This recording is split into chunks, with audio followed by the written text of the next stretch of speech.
My heart stopped as I scrolled through Instagram. There was my family, all of them, at our annual lake house BBQ. The same BBQ my mother swore was cancelled due to financial concerns. Everyone laughing, eating together, everyone except me. My entire world collapsed in that single moment. If you've ever felt that gut-wrenching betrayal from the people who are supposed to love you most, you know exactly what I'm feeling right now. I'm still processing everything that happened, and honestly, sharing this story is part of my healing journey. I'd love to know where you're watching from. Drop your location in the comments. If this resonates with you, please hit that like button so I know I'm not alone in this family drama nightmare. Now let me take you back to understand how this all started. I'm Melanie, 29 years old, and I've always been the black sheep of my family. While everyone else followed the carefully laid out path of practical careers, financial success, and maintaining appearances, I chose to pursue my passion for art in Chicago. It wasn't that I deliberately wanted to rebel. I just couldn't imagine spending my life chasing money instead of meaning. My family consists of my father Richard, a self-made businessman who built a successful chain of hardware stores across 3 states, my mother Diana, who manages the company's finances with meticulous precision, and my older sister Vanessa, 32, who followed perfectly in their footsteps. Vanessa works in investment banking, married Bradley, a corporate attorney from a good family, and has 2 picture-perfect children, Emma and Liam. They live in a sprawling colonial house just 15 minutes from my parents. Our annual summer BBQ at the lake house property has been sacred family tradition for 25 years. It started when my grandparents bought the property and continued as my parents took it over. Every year, without fail, the entire extended family would gather for a weekend of grilling, swimming, games, and the unspoken competition of who was doing better in life. Cousins, aunts, uncles, family friends, everyone came. It was the social event that defined our family identity. Growing up, I always felt like I was watching my family through a glass wall. They spoke a language of stock portfolios, real estate investments, and status symbols that never resonated with me. When I announced my plan to study art instead of business like Vanessa, my father's disappointment was palpable. Artists starve. Melanie, he told me, Waltons succeed. I struggled financially after art school, taking odd jobs to make rent while building my portfolio. My parents offered financial help multiple times, but their assistance always came with strings attached, subtle, suggestions about real jobs, and reminders of how Vanessa never needed help after college. I refused their money to maintain my independence, which only widened the gap between us. The tension reached a breaking point at my grandmother Evelyn's 80th birthday 3 months ago. While everyone celebrated Vanessa's recent promotion, my father introduced me to his friends as our daughter who's still finding her way. When I mentioned selling 2 pieces to a local gallery, Aunt Patricia asked if I was finally making real money, and Uncle Robert suggested I could always come work at the family business when this art phase ends. That night, in the kitchen, away from the party, my mother cornered me. Melanie, we love you, but when are you going to grow up? Your sister was financially independent at 24. You're almost 30. I left early, crying in my Uber all the way back to my hotel. The driver, a kind elderly man, passed me tissues and told me about his daughter who hadn't spoken to him in years. Family is complicated, he said. But remember, you can't change who they are. You can only change how you respond. 2 weeks. After the birthday disaster, my mother called about the annual BBQ. We're having to cancel this year, sweetie, she said, her voice carrying that artificial lightness she uses when lying. Your father is concerned about some financial issues with the business expansion. We need to tighten our belts a bit. I was disappointed but understood. The economy had been unstable, and if the business was having problems, cancelling an expensive gathering made sense. That's too bad, I said, but I get it. We can always do it next year. Exactly, she replied, sounding relieved. Next year will be better. Your father just needs to be cautious right now. I believed her. Despite our differences, I never thought my family would outright lie to me. I never imagined they would consider me so separate from them that I wouldn't even qualify as family anymore. I was about to learn how wrong I was. I was actually looking forward to that weekend. For once, I had no freelance projects, no gallery submissions due, and no shifts at the cafe where I worked part-time. I planned a quiet weekend of self-care, sleeping in, ordering takeout, and binge-watching that new mystery series everyone was talking about. After the stress of trying to make rent that month, I needed the mental break. Saturday morning, I woke late, made my favourite cinnamon coffee, and settled onto my worn couch with my phone to catch up on social media. I was mindlessly scrolling through Instagram when I saw my cousin Tyler's story. Tyler was 22 and perpetually online, documenting every aspect of his life for his modest following. I tapped on his icon without thinking much about it. The first image froze me in place. It was a wide shot of my parents' backyard at the lake house, decorated with the familiar red, white and blue streamers and balloons that always adorned our annual BBQ. The timestamp showed it was posted 30 minutes ago. I blinked, thinking I must be confused. Maybe it was an old photo, a throwback post. But then Tyler's voice came through. Annual Walton family BBQ is lit this year. Grandpa Rich already 3 beers in and talking politics. My coffee mug slipped from my hand, spilling across my lap, but I barely noticed the burning sensation. I quickly tapped through more of his story. There was my father at the grill, the same father who was supposedly working this weekend due to financial concerns. There was my mother arranging her famous potato salad on the serving table. There was grandmother Evelyn, who had called earlier that week to tell me she was too sick to meet for our planned lunch. The final clip was a panoramic shot of the entire gathering. Aunts, uncles, cousins, family friends, all mingling, laughing, eating. Everyone was there. Every single person in my family except me. I zoomed in on details with shaking fingers. The date on Uncle Steve's digital watch.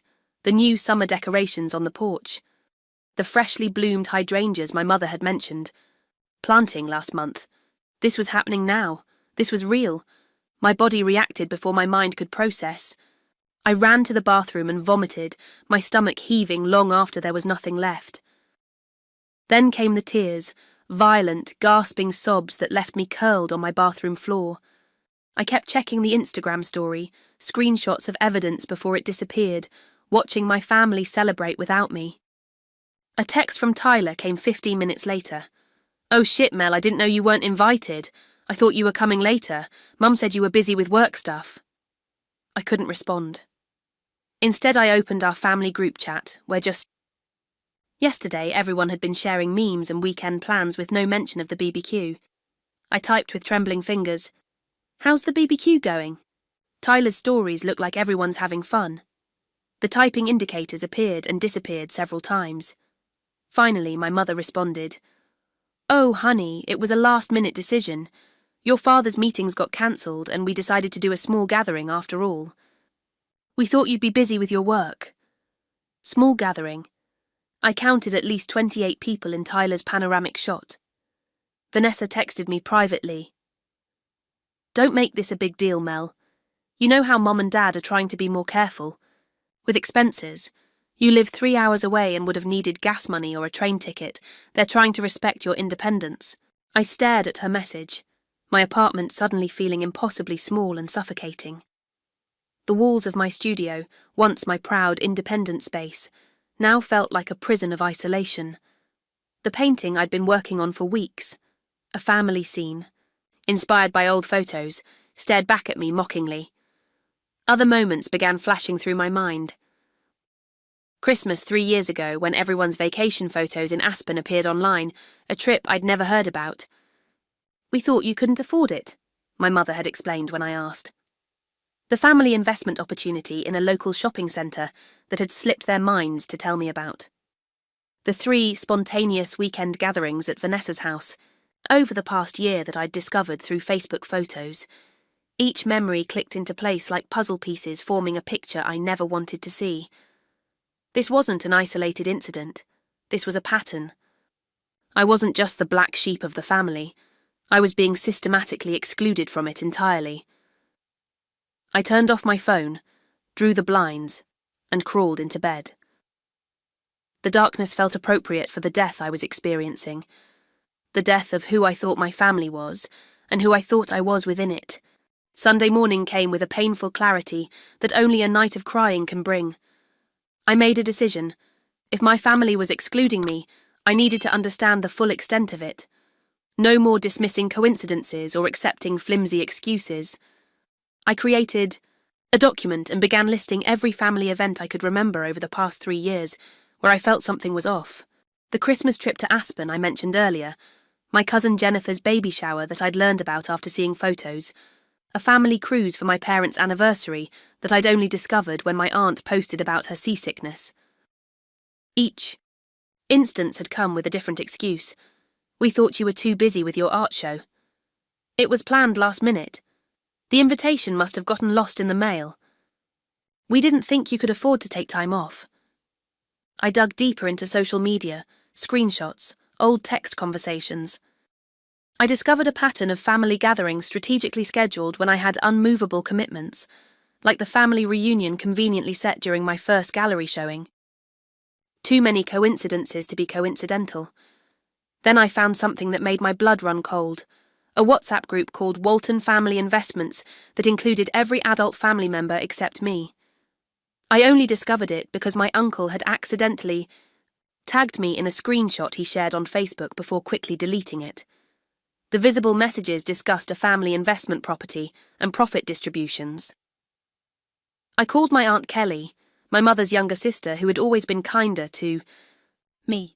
She'd married a teacher instead of a businessman, making her somewhat of an outsider herself. "Melanie, I've been meaning to call you," she said, her voice tight with guilt. "About the BBQ." "I know I wasn't invited," I interrupted. "But that's not why I'm calling. I need to know something, and I need you to be honest with me. Am I being deliberately excluded from family events, from family financial discussions, from everything?" The silence lasted so long I thought she'd hung up. "Aunt Kelly?" "I'm here," she said, her voice small. I don't know how to say this. Just tell me the truth, please." She took a deep breath. "Your parents updated their will 2 years ago. They've significantly reduced your inheritance. Vanessa has been named successor to the family business, even though you both have business degrees." The room tilted sideways. "What?" "There's more," she continued, her words coming faster now. "Some family members, they refer to you as the charity case when you're not around. I've told them to stop, but—" "Who calls me that?" My voice was barely audible. "Your father started it. Vanessa and your mother use it too." Each word felt like a physical blow. "Why? Because I chose art instead of business?" "Partly, but mostly because they're embarrassed. Your modest lifestyle, your apartment, your second-hand clothes, it doesn't fit their image. Richard built himself up from nothing, but now that they have status, they're obsessed with maintaining appearances. Your choices reflect on them in their social circles." I remembered how my father had introduced me at business functions, always mentioning my art as a hobby and emphasising my business degree from Northwestern. How my mother had offered to buy me new clothes before family photos. How Vanessa had suggested I borrow her jewellery for grandmother's birthday to look more put together. "There's one more thing," Aunt Kelly said hesitantly. "They were planning to stage an intervention about your career at the next family gathering you attended. They've been discussing it for months, how to convince you to get serious and join. The family business." After hanging up, I sat motionless at my kitchen table.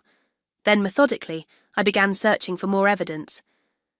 I emailed my parents' longtime accountant, Mr. Peterson, asking for clarification on a family financial matter he'd supposedly mentioned to me. His response was immediate and revealed far more than he realised. By evening, I had discovered that Vanessa had been given access to our grandmother's trust fund to purchase her third investment property, money that had originally been divided equally between us grandchildren. I found emails accidentally forwarded to my old address discussing my financial irresponsibility and how to manage the Melanie situation. Most devastating was finding an old email thread where my family had discussed a financial intervention for me, with my father writing, "Melanie needs to understand that her choices are embarrassing to this family. We've built a legacy of success, not mediocrity." My mother had replied, "She's always been sensitive. We need to approach this carefully so she doesn't cut us off completely. We still need her signature for the tax arrangements." Tax arrangements? What tax arrangements? The pieces were coming together into a picture more painful than I could have imagined.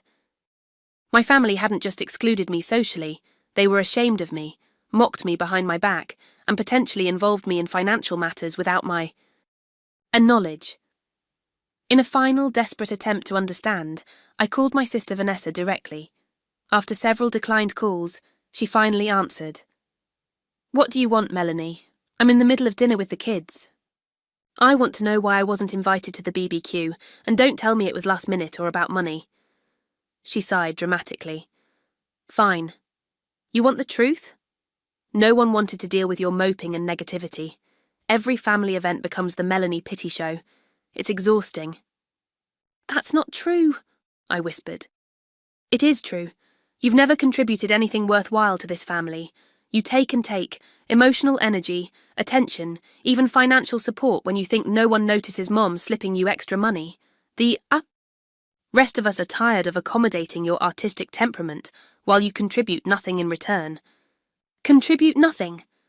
My voice strengthened with anger. "I declined every offer of financial help. I paid my own way through art school with scholarships and jobs. Please, Dad paid your dorm fees freshman year when your scholarship didn't. Cover housing. Mum paid off your credit card after graduation, and who do you think mysteriously won that raffle for a year of health insurance at the community centre? That was Dad pulling strings." I felt like I'd been slapped. "I never asked for any of that. You never had to ask. That's how family works, except you've never understood that. Family means contributing, not just taking.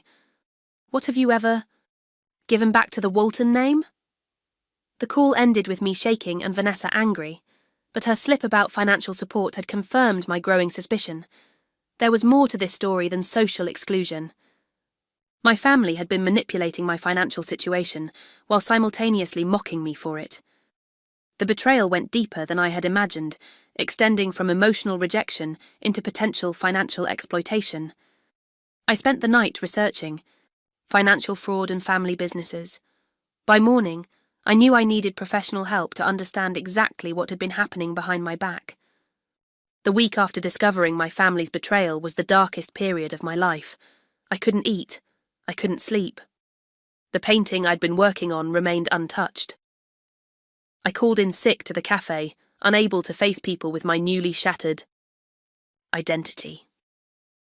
When I did sleep, I'd wake up from nightmares where I was standing outside my family home, looking through windows at them all together, laughing, while I remained invisible, pounding on glass no one could hear. I'd wake up gasping, tears streaming down my face. I tried calling my mother, desperate for some explanation that would make sense of everything. Her response left me feeling even worse.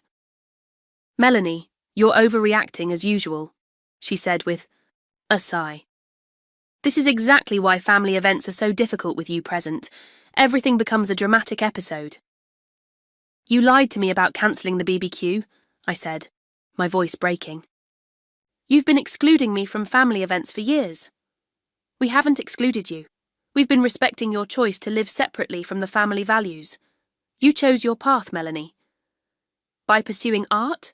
That's why I'm being punished?" "No one is punishing you. But actions have consequences.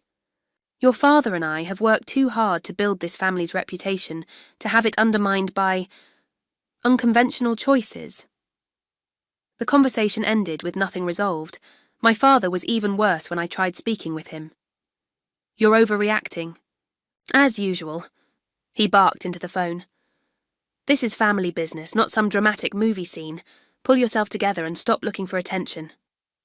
Vanessa sent a lengthy text message that she probably thought was tough love. "You need to grow up and realise the world doesn't revolve around you. If you want to be included, try including yourself in family values first. No one excluded.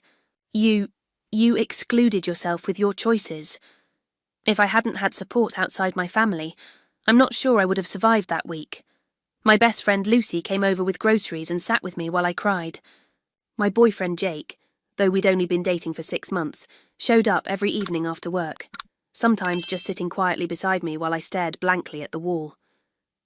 "Your family is toxic, Mel," Lucy said while forcing me to eat soup. "What they're doing is emotional abuse. You know that, right?" I didn't know that. I'd always assumed the problem was me, that I wasn't trying hard enough, contributing enough, achieving enough.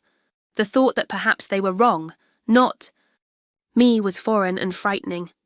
Jake convinced me to see a therapist. I found Dr. Martinez through a sliding scale clinic, and our first session was revelatory. "What you're describing is a family system built around conditional love," she explained. "Your worth is measured by adherence to family values. In this case, financial success and status. When you chose a different path, you became a threat to their value system." "But why would my career choice threaten them?" I asked. "Because it challenges their core belief that money and status equal happiness and worth. If you can be happy and fulfilled without those things, it calls into question everything they've sacrificed for."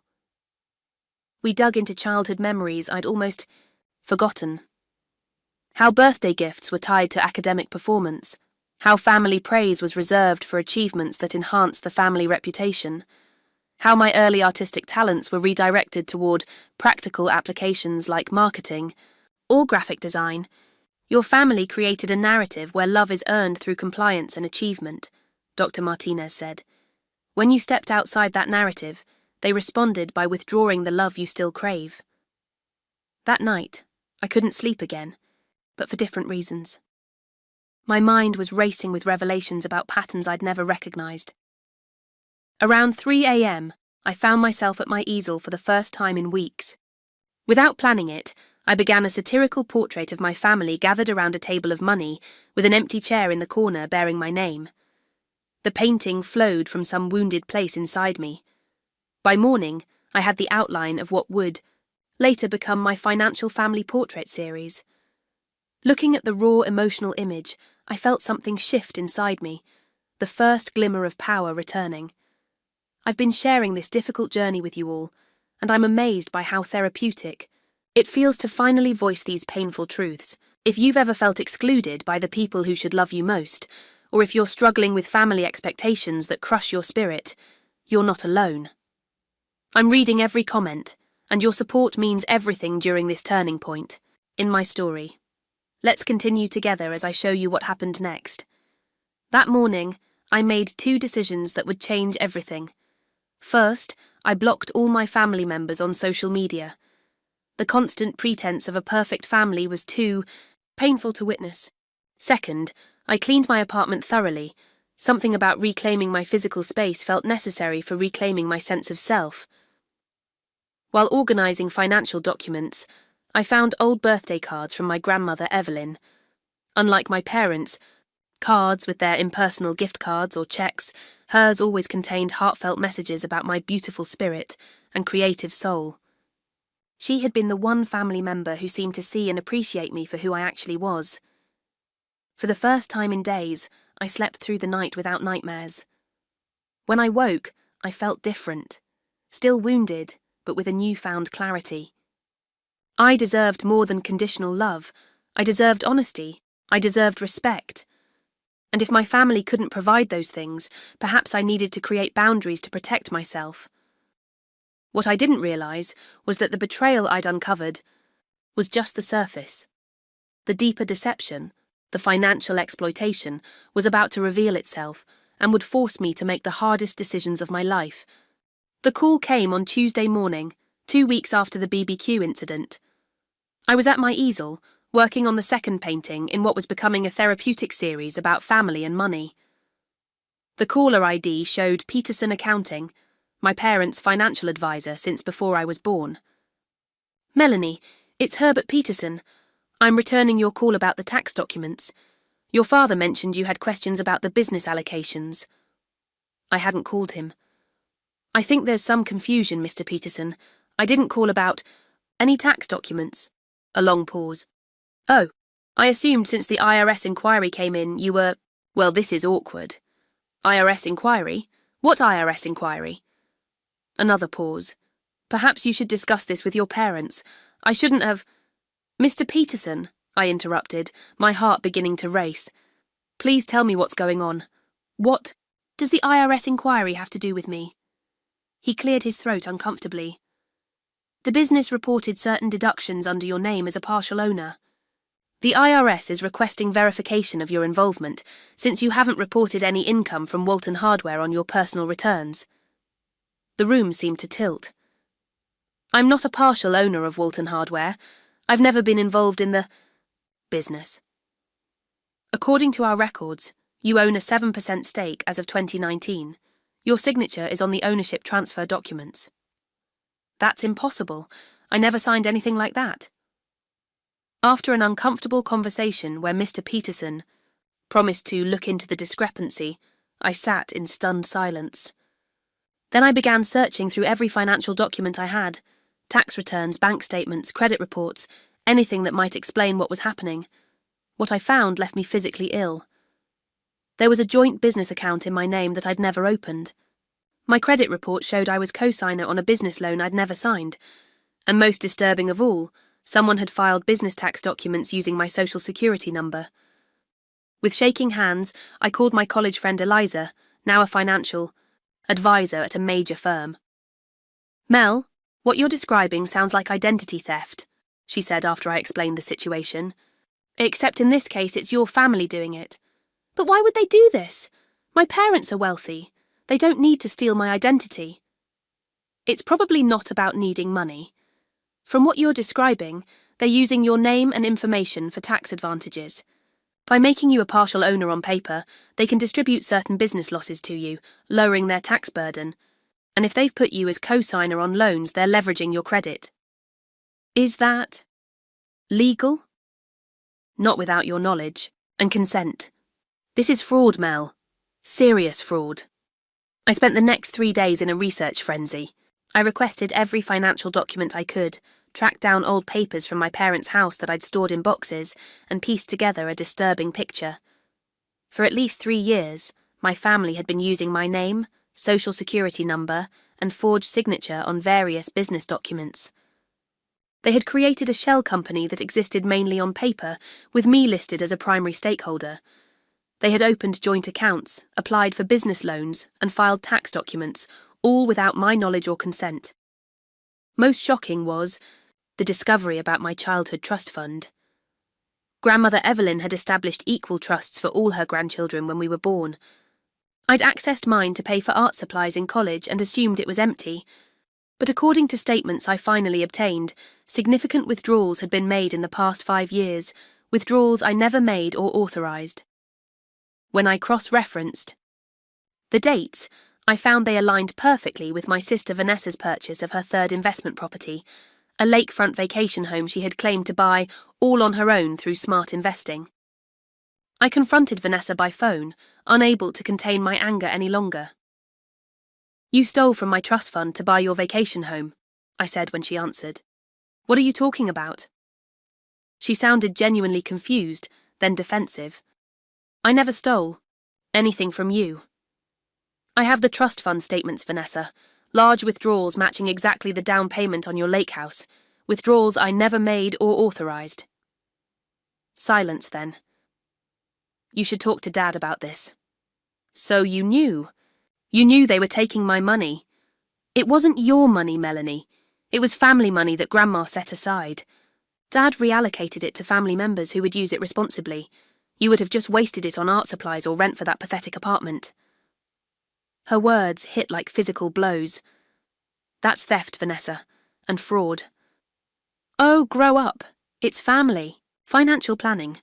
Something you've never bothered to understand or participate in. The trust fund money is being used for family assets that appreciate in value, not depreciating things like your art career. I could hear the air quotes in her voice. Does Grandma know about this family financial planning? Does she know you're stealing from the trust she established? A pause. Grandma doesn't need to worry about complex financial matters at her age.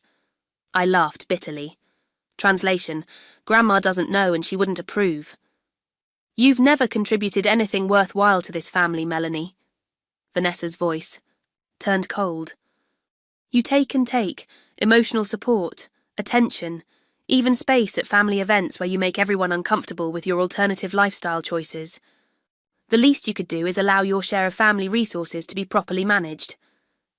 The conversation devolved from there, with Vanessa eventually hanging up after telling me I was destroying the family with selfish accusations.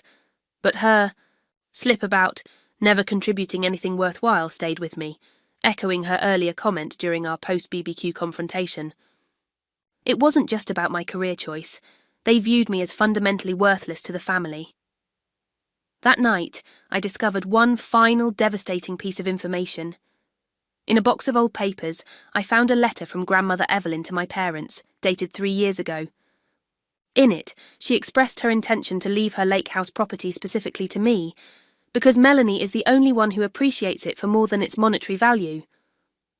Attached were notes for updating her will, yet when I'd last visited Grandmother 6 months ago, she'd mentioned offhand that the lake house will go to the family trust for everyone to share.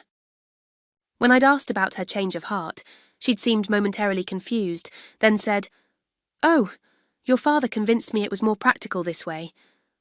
The manipulation extended beyond me to my grandmother, the one person who had always accepted me unconditionally. They had interfered with her wishes, likely convincing her that I was financially irresponsible and couldn't maintain the property. Everything I thought I knew about my family had been a lie. They hadn't just excluded me socially, they had exploited me financially, stolen from me, forged my signature, and potentially implicated me in tax fraud. All while telling themselves they were managing me for my own good because I was too irresponsible to handle my own affairs. The betrayal was complete. And it was time to decide what to do about it. The morning after discovering the extent of my family's financial betrayal, I made an appointment with Stephanie Wright, an attorney specialising in financial fraud cases. I brought every document I'd gathered: bank statements, forged signatures, trust fund records, email printouts, everything. She reviewed them methodically, her expression growing increasingly grave. "Ms. Walton, I won't sugarcoat this," she said finally. "What you're showing me constitutes serious fraud, identity theft, forgery, misappropriation of funds, and potentially tax fraud, which is federal. If these documents are accurate, your family has committed multiple crimes." I felt sick. "What are my options?" "You have several, ranging from least to most severe. You could confront your family privately and demand they correct everything, though without legal pressure they might not comply. You could file civil suits to recover damages, or you could report this to the authorities, the police for the identity theft and forgery, the IRS for the tax issues. Would my family go to jail? The thought made my stomach clench despite everything. That would depend on many factors, including whether this is a first offence and how they respond when confronted. But yes, there could be criminal penalties, especially for the tax fraud. I left her office with a retainer agreement and instructions to make secure digital and physical copies of all evidence. "Whatever you decide," she advised, "protect yourself first.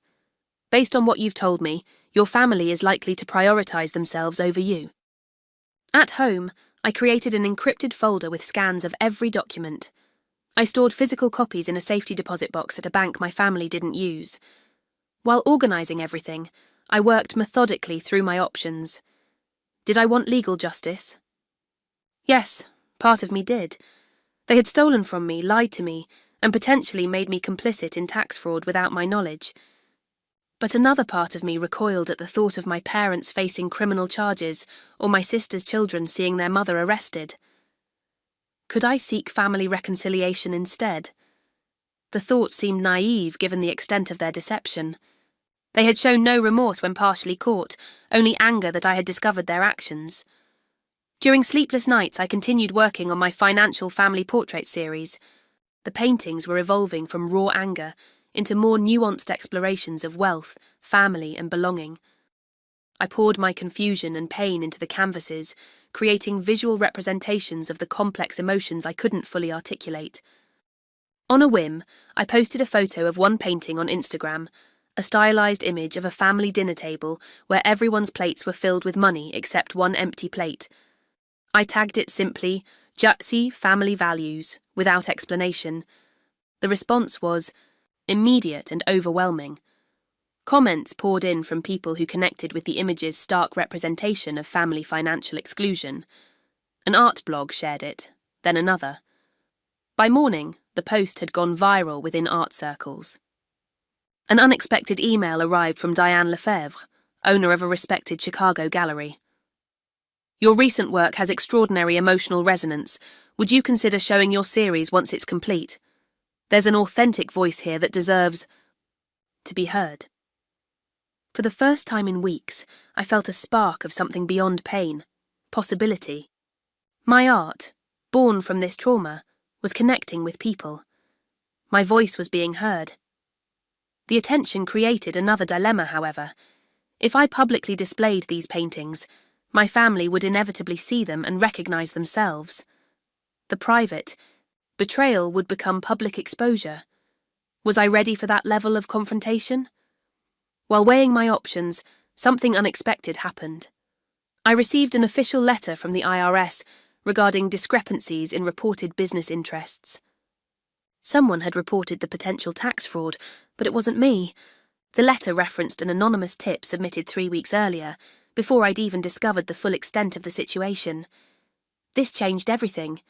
The authorities were already investigating. The choice about exposing my family's actions was no longer entirely in my hands. After another consultation with Ms. Wright, I decided on a strategy. I would give my family one chance to make amends before the IRS investigation inevitably brought everything to light. I would approach them with evidence, clear boundaries, and specific expectations for moving forward. With Ms. Wright's help, I drafted a formal letter outlining what I had discovered and the legal implications. The letter specified what I expected: full financial correction of all fraudulent documents, repayment of misappropriated trust funds, and family therapy if we were to have any relationship moving forward. This letter serves as both documentation and an opportunity, Ms. Wright explained. It demonstrates that you attempted to resolve this privately before any legal action, which looks better if this does end up in court. But it also gives your family a chance to do the right thing. I spent sessions with Dr. Martinez preparing emotionally for every possible reaction: anger, denial, manipulation, even genuine remorse. Remember, she advised, their response will tell you everything about whether reconciliation is possible. If they prioritize protecting themselves over making amends to you, that's valuable information. Jake suggested an approach I hadn't considered. What if you use this situation as leverage for good? He asked one night as we discussed my options. Not for money or revenge, but to change the family dynamic for everyone. What do you mean? Your grandmother wanted you to have the lake house because you appreciate it beyond its monetary value. What if you made that your focus? Not fighting for financial compensation, but for recognition of values beyond money. For your grandmother's wishes to be respected. His perspective shifted something in my thinking. This wasn't just about the money they had taken from me or the fraud they had committed. It was about challenging the entire value system that had allowed them to justify their actions, the belief that financial worth determined human worth. By the end of the month, I had a comprehensive plan. I would confront my family with evidence of their actions, offer them one chance to make amends on my terms, and be prepared to walk away completely if they refused. I would protect myself legally and financially regardless of their response. And I would continue creating art that told my truth, whether they approved or not. I scheduled my confrontation for the following Sunday, my sister Vanessa's birthday dinner, which I knew would include my immediate family. I wasn't invited. Of course, but that hardly mattered anymore. I was done waiting for invitations to my own family. The night before the confrontation, I completed the central piece of my art series, a large canvas depicting a family tree where every branch was made of dollar bills, except one withered branch isolated from the rest. It was the most honest work I had ever created. Looking at it, I felt strangely calm. Whatever happened tomorrow, I had found my voice, and this time, I would make sure my family heard it. Sunday evening arrived with the heavy anticipation of an approaching storm. I dressed carefully in a simple black dress and minimal jewellery, nothing they could criticise or use to distract from the conversation. I carried a portfolio containing copies of key documents, my attorney's letter, and photos of the forged signatures. My hands shook as I drove to Vanessa's suburban home, but my resolve remained firm. This confrontation wasn't just for me, it was for the truth, and for whatever remained of my family's integrity. I parked across the street at exactly 6:30 p.m, dinner time for every Walton family gathering since I could remember. Through the large front windows, I could see them all assembled in the dining room. My parents, Vanessa and Bradley, their children, even grandmother Evelyn, who rarely attended evening events anymore. They were seated around Vanessa's formal dining table, passing dishes family style, a picture of perfect domestic harmony. For a moment I almost lost my courage. They looked so normal, so united. Was I about to destroy that?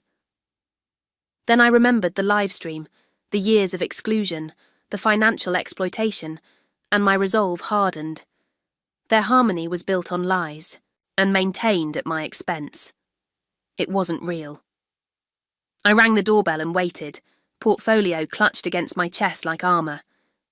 Bradley answered, his expression shifting from polite welcome to stunned confusion. "Melanie? What are you—" "We weren't expecting you." "I know," I said simply, stepping past him into the foyer. That's been the problem all along. I walked directly to the dining room, where conversation halted abruptly. 5 pairs of eyes turned to me in varying degrees of shock and dismay. Only, my niece and nephew looked genuinely happy to see me. "Aunt Melanie!" Emma called, starting to get up from her chair. "Emma, stay seated," Vanessa commanded sharply, before turning to me with a forced smile. "Melanie, what a surprise. We weren't expecting you." "So Bradley mentioned," I replied calmly. "Don't worry, I won't be staying for dinner. I'm here to discuss some important family business." My father set down his fork with a sharp clink against fine china. "Whatever it is can wait for a more appropriate time. This is your sister's birthday dinner." "I'm afraid it can't wait, Dad. Not after waiting for years already." I moved to the empty end of the table and set my portfolio down. "I've discovered some concerning financial discrepancies involving my name and social security number that need immediate attention." My mother's face drained of colour. My father's jaw tightened. Vanessa and Bradley exchanged quick glances. "Children," my mother said with artificial brightness, "why don't you take your plates to the media room and watch a movie while the adults talk?" Once Emma and Liam had left, the facade of family warmth vanished. "What is the meaning of this? Intrusion?" my father demanded, his voice low and dangerous. "I think you know exactly what this is about," I replied, opening my portfolio. "I've discovered that for at least 3 years, you've been using my name and social security number on business documents without my knowledge or consent. You've forged my signature on multiple occasions. You've diverted funds from my trust without authorization, and you've potentially implicated me in tax fraud." I laid out copies of the documents one by one. Bank statements, forged signature comparisons, trust fund statements with unauthorized withdrawals highlighted. "I have the originals secured with my attorney," I added as my father reached for the papers. "These are copies for your reference." "You've involved an attorney?" My mother's voice was barely audible. "Melanie, this is a family matter." "It stopped being just a family matter when you committed fraud, Mom. Identity theft and forgery are crimes. Tax fraud is a federal offence." My father's face flushed with anger. "We have done nothing wrong. Everything we did was for the benefit of this family, including you. Taking money from my trust fund to buy Vanessa a vacation home benefits me how, exactly?" Grandmother Evelyn, who had been silently watching the exchange with growing confusion, spoke up. "What's this about Melanie's trust fund? Richard, what have you done?" My father avoided her gaze. "Mother, there's no need for you to worry about complex financial matters. We've simply been managing family resources efficiently." "By stealing from me?" I asked. It wasn't stealing, Vanessa interjected. It was reallocation of family assets to their most productive use. Your portion of... Grandma's trust was just sitting there while you wasted your time on art projects that will never provide real returns. I turned to my grandmother. Did you know they took money from the trust you established for me? Did you know they convinced you to change your will regarding the lake house after you'd planned to leave it to me? Grandmother's eyes widened. Richard, Diana, is this true? The momentary flash of guilt across my father's face told me everything. Mother, we discussed the impracticality of leaving the lake house solely to Melanie.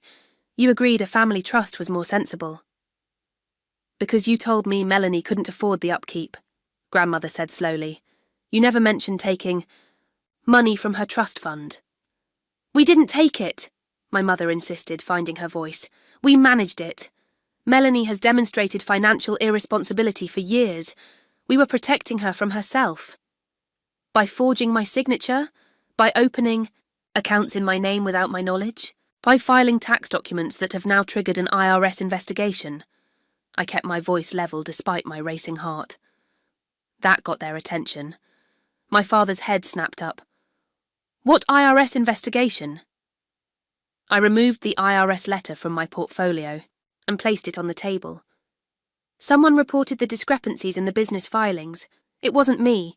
The tip was submitted before I even discovered what was happening. But now the IRS is looking into all of us.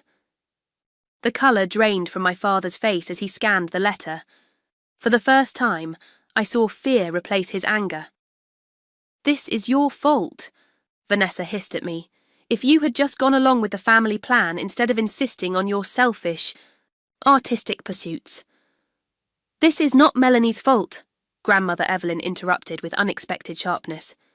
If what she's saying is true, the fault lies with those who acted dishonestly. We can fix this, my father said, his business problem-solving. Mode activating. Melanie, tell us what you want. Money. We can arrange compensation for any funds you feel were misappropriated. The offer was so predictably on brand that I almost laughed. Of course he thought this was about money. In his world, everything was. This isn't about money, Dad. This is about honesty, respect, and family. You excluded me from family events because you were embarrassed by my career choice. You mocked me behind my back. You stole from me and lied to me. And you manipulated Grandmother to suit your financial agenda. I placed the formal letter from my attorney on the table. These are my conditions for moving forward. Full financial. Correction of all fraudulent documents. Repayment of misappropriated trust funds. Family therapy if we are to have any relationship going forward. And full disclosure to Grandmother Evelyn about everything that's been done regarding her property and trusts. My mother began to cry. Not quiet, dignified tears, but theatrical sobs clearly designed to shift attention from the issues at hand. How can you do this to your family, after everything we've done for you? This is extortion, my father declared, pushing the letter away without reading it. No, it's accountability, I replied, something this family has never applied to itself. Vanessa stood up, hands flat on the table. You're trying to destroy this family out of jealousy and spite. If you go forward with this, you'll regret it. Think of Emma and Liam.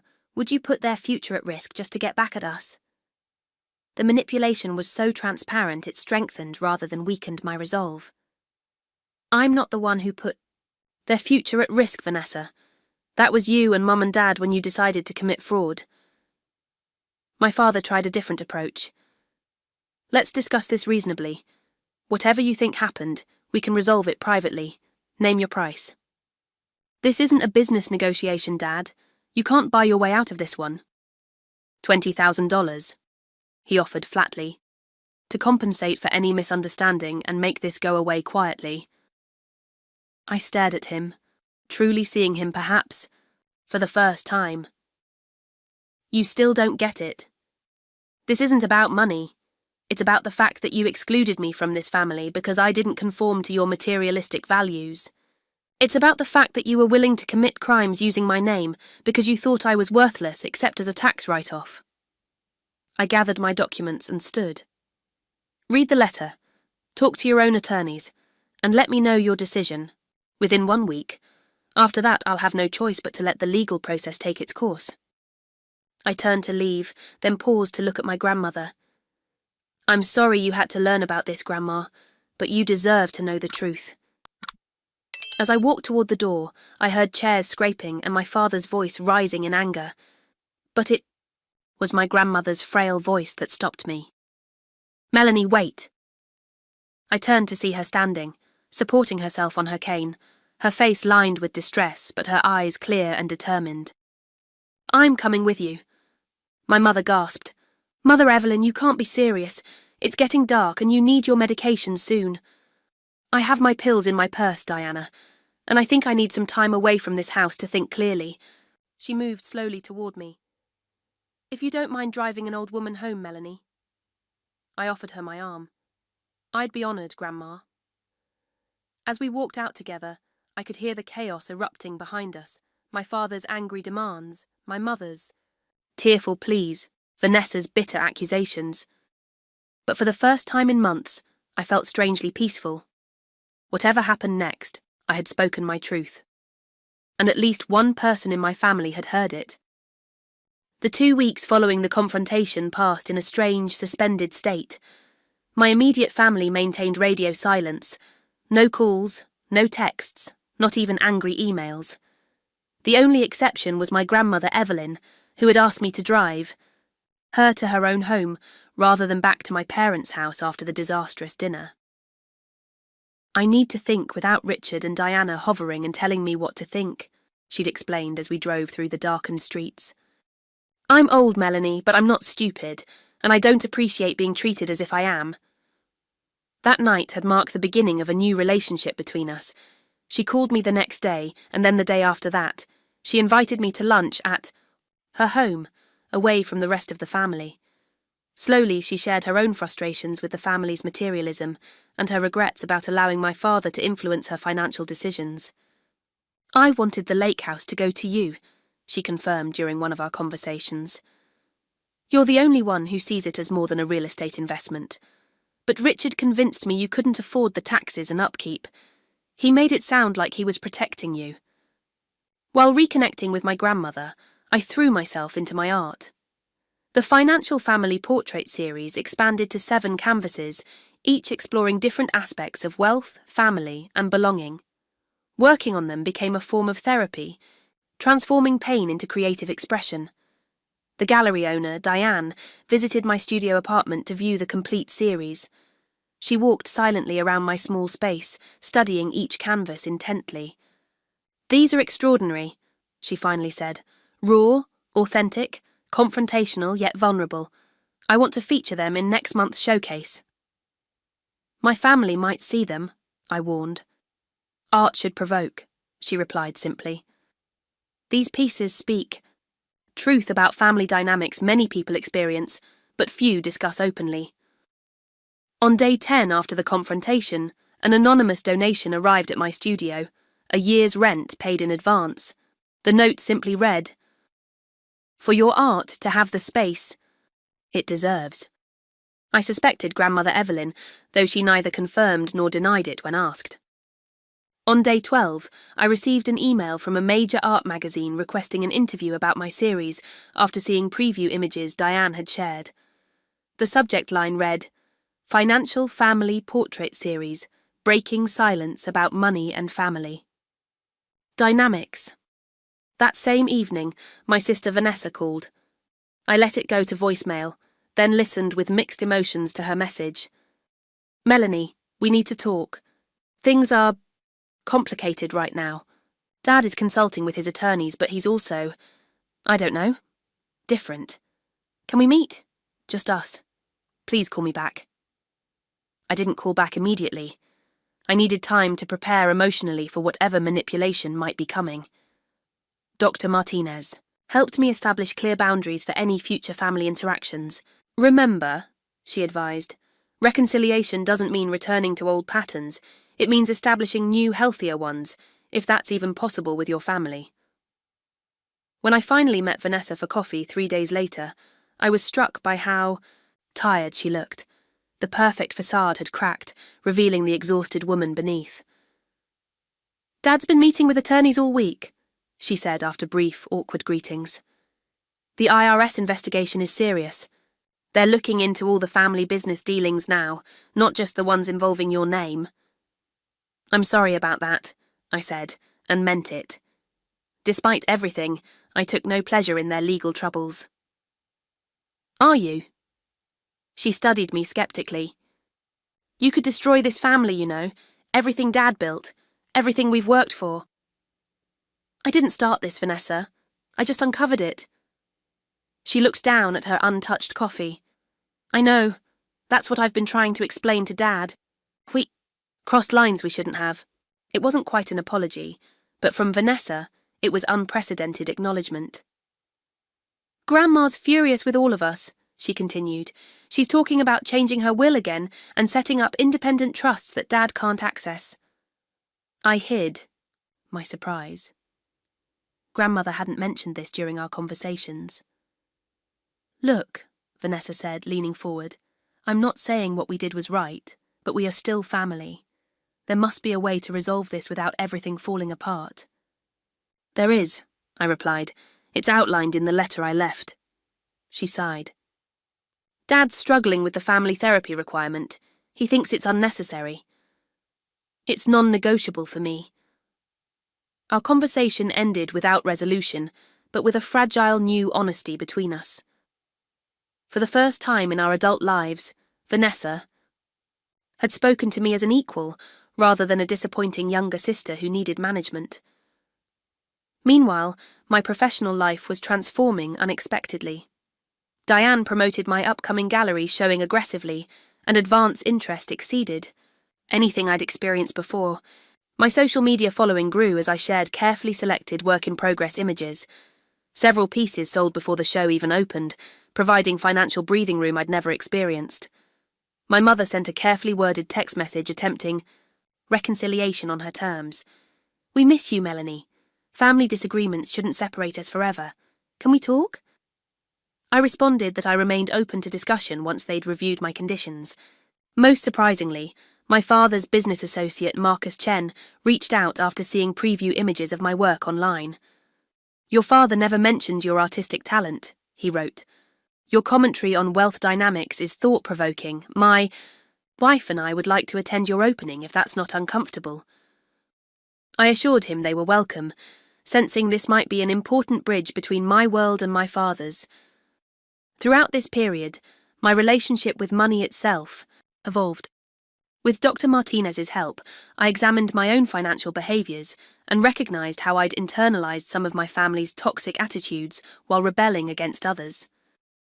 I hadn't been managing my finances well, not because I was irresponsible, as they claimed, but because I'd associated financial planning with their materialistic values. You can be financially responsible without making money your god, Dr. Martinez pointed out. Rejecting their materialism doesn't have to mean rejecting financial stability. With Eliza's guidance, I created my first real budget and financial zen plan. I opened new accounts at a different bank, checked my credit reports regularly, and began building savings for the first time. Each step felt like reclaiming a piece of my independence. Jake supported me throughout this process, offering encouragement without taking over. When he proposed on a quiet evening walk along Lake Michigan, it symbolized a new chapter, based on genuine love, rather than family expectations or financial considerations. Whatever happens with your family, he said, as he slipped the modest but beautiful ring on my finger, I want you to know you're not alone. You have me, you have friends who love you. You're building a chosen family that values you for exactly who you are. 3 weeks after the confrontation, my art series opened at Diane's gallery. The show was attended by a surprisingly diverse crowd: art critics, financial professionals intrigued by the theme, people who had connected with the preview images online, and yes, Marcus Chen and his wife. Grandmother Evelyn attended in a stunning blue dress I'd never seen before, proudly introducing herself to everyone as the artist's grandmother. When a local arts reporter interviewed her, she spoke eloquently about the importance of supporting authentic creative expression in families. To my shock, at the end of the evening, a major collector purchased the entire series for a sum that would solve my financial struggles for at least 2 years. As we signed the paperwork, he mentioned that the pieces would be displayed in the Monchi lobby of his financial services company to remind everyone that wealth without family connection is meaningless. The final surprise came a week later, an invitation to speak at a symposium on financial ethics in family business. The organizer had seen my work and thought my perspective would add valuable insight to their panel on family business dynamics. Beyond balance sheets.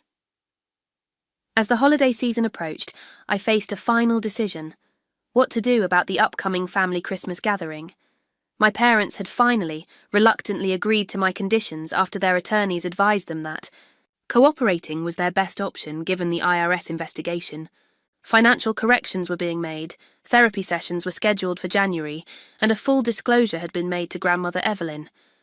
But wounds don't heal overnight, and trust, once broken, requires more than paperwork to rebuild. The key question remained. Was I ready to sit at a table with the family that had betrayed me? Did I even want to try? The answer would shape not just my holidays, but my identity moving forward, as an artist, as a daughter, as a person who had found her voice and wasn't willing to silence it again. 1 year later, I stood in the backyard of my new home, a modest but charming bungalow Jake and I had purchased with my art earnings and his software developer salary. The patio was decorated with string lights, colourful paper lanterns, and flowers from our garden. A long table covered with a cheerful yellow cloth stood in the centre, laden with food and surrounded by mismatched chairs borrowed from friends to accommodate everyone. This was my BBQ, created on my terms, filled with people I genuinely wanted in my life. Some were family by blood, others by choice, all united by authentic connection rather than obligation or appearance. Grandmother Evelyn sat in the place of honour at the head of the table, looking healthier and more vibrant than she had in years. After the confrontation, she had made dramatic changes in her life, moving out of my parents' guest house into her own apartment near my new home. At 81, she had reclaimed her independence and become one of my strongest supporters. "This is how family gatherings should feel," she said, squeezing my hand as I set a glass of lemonade beside her. "Full of love, not competition." My parents were also present, though their roles had diminished significantly. After months of legal negotiations, financial corrections, and weekly family therapy sessions, we had reached a fragile truce. They had avoided criminal charges by fully cooperating with the IRS investigation, though the financial penalties had been substantial. More importantly, they were slowly, painfully, learning to see me as an independent adult, worthy of respect, rather than a problem to be managed. They sat somewhat awkwardly near the end of the table, making polite conversation with Jake's parents, a teacher and a nurse whose modest, loving family dynamic was so different from the one I'd grown up with. "Your garden is lovely, Melanie," my mother offered as I passed by with a platter of grilled vegetables. "You've always had a good eye for beauty." It was a small comment, but noticeable for what it lacked. Any reference to the cost of the house, comparison to Vanessa's larger property, or subtle dig about impracticality. Progress, however incremental, was still progress. Vanessa had undergone perhaps the most surprising transformation. After the family's financial practices were exposed, she had been forced to re-examine her own values and priorities. The facade of perfect success had crumbled when her husband Bradley's law firm distanced themselves from the scandal, resulting in his demotion. Suddenly, the material wealth she had built her identity around felt precarious. "Emma wants to take art classes," she told me quietly, as we prepared dessert in the kitchen. I immediately thought of how Dad would disapprove, then caught myself. I'm trying to listen to what she wants instead of pushing her toward what looks impressive. "That's huge, Van," I said, genuinely impressed. "Emma has a great natural eye for colour." "I know, and I almost missed it because I was too busy planning her path to medical school." She shook her head ruefully. "How did you resist it all those years? The pressure to be what they wanted." "I didn't always," I admitted. "I just reached a breaking point where being myself became less painful than trying to be someone else." Outside, laughter erupted as Jake's nephew performed an elaborate magic trick for the group, Through the window, I could see my closest friends. Lucy, who had brought me soup during my darkest days, Eliza, who had helped me understand the financial fraud, even Dr. Martinez, who had become a friend after our therapeutic relationship ended, all mingling comfortably with newer connections like Diane from the gallery and fellow artists from my growing professional circle. My career had flourished beyond anything I could have imagined. The Financial Family Portrait series had led to significant recognition in the art world, with pieces now displayed in 3 major cities. I'd been profiled in art magazines and invited to speak about the intersection of family dynamics, money, and creative expression. Most fulfilling was the correspondence I received from people who connected deeply with my work, individuals struggling with their own family financial trauma who found validation and voice through my art. I'd started teaching a monthly workshop called Artistic Expression for Emotional Healing, helping others transform their pain into creative power. Financial independence had come with this success. I now maintained healthy boundaries with my family by choice rather than necessity. When my father attempted to give advice about investing, my earnings, I could listen without defensiveness, taking what was useful and leaving the rest. "Diane just told me about your international showing opportunity," Jake said, appearing at my side and slipping an arm around my waist. "Tokyo in the spring. That's incredible, Mel." "It doesn't feel real," I admitted. "A year ago, I was barely making rent." "A year ago, you found your voice," he corrected gently. "Everything else followed from that." As we returned to the table with dessert, my phone buzzed with a text message. It was from my father. "Emergency family meeting tomorrow at the house. Business matters to discuss." A year ago, such a message would have filled me with anxiety and obligation. Now, I simply slipped the phone back into my pocket, knowing I could choose whether to attend, what boundaries to maintain, and how to engage on my own terms. Looking out at the diverse group of people laughing and talking around my table, my grandmother deep in conversation with my artist friend Paolo, my mother cautiously complimenting Lucy's career as a social worker, Vanessa's children playing happily with Jake's nieces, I felt a profound sense of peace. I hadn't destroyed my family by standing up for myself, as they had feared. Instead, I had created space for something healthier to potentially grow. Some relationships had strengthened, like my bond with grandmother Evelyn. Others remained complicated works in progress, like my relationship with my parents. A few connections had been lost, like with the relatives who still blamed me for causing trouble. But in their place had emerged this beautiful, authentic community of people who valued me for exactly who I was.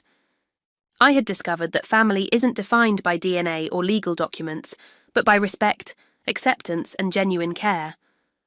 Sometimes being excluded from where you thought you belonged is the beginning of finding where you truly belong. As the evening wound down and golden sunset light bathed our gathering, I stood to propose a toast. "To all of you who make up my chosen family," I said, raising my glass. "Thank you for teaching me that love doesn't require performance, acceptance doesn't have a price tag, and belonging is something we create together." Glasses clinked as a chorus of voices responded, "Hear, hear!" In that moment, surrounded by authentic connection, I realized the final truth of my journey. Sometimes the greatest revenge against those who excluded you isn't confrontation or exposure. It's creating so much joy and meaning in your life that their rejection loses its power to hurt you. The BBQ they cancelled had led me here, to a celebration that would never have existed otherwise. The exclusion that once broke my heart had ultimately freed me to build a life based on my own values, rather than inherited ones. The betrayal that had seemed like an ending had actually been the beginning of the most authentic chapter of my life. If you've been following my story to this point, I'd love to know if you've ever had to create boundaries with family over values or money issues. What did you learn from that experience? Please share in the comments. Your stories help others feel less alone in similar situations. If this journey resonated with you, please hit that like button and subscribe to hear more stories about finding strength after family betrayal. Thank you for being part of my healing by listening. Remember that sometimes the family we create matters more than the family we're born into, and that's perfectly okay. Your worth isn't determined by those who couldn't see your value,